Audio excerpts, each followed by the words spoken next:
Welcome to Sunday morning at Pilgrim Congregational Church in Harwich Port, Massachusetts.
Our first reading comes from Psalm 119, verses 129 to 144. Your decrees are wonderful, therefore my soul keeps them. The unfolding of your words gives light. It imparts understanding to the simple. With open mouth I pant, because I long for your commandments. Turn to me and be gracious to me, as is your custom toward those who love your name. Keep my steps steady according to your promise, and never let iniquity have dominion over me. Redeem me from human oppression, that I may keep your precepts. Make your face shine upon your servant, and teach me your statutes. My eyes shed streams of tears, because your law is not kept. You are righteous, O Lord, and your judgments are right. You have appointed your decrees in righteousness and in all faithfulness. My zeal consumes me, because my foes forget your words. Your promise is well tried, and your servant loves it. I am small and despised, yet I do not forget your precepts. Your righteousness is an everlasting righteousness, and your law is the truth. Trouble and anguish have come upon me, but your commandments are my delight. Your decrees are righteous forever. Give me understanding that I may live.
Give me a clean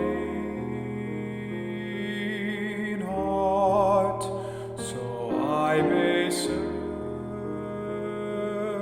you. God, fix my heart so that I may be used by you. For I'm not worthy of all these blessings. Give me a clean heart, and I'll follow you.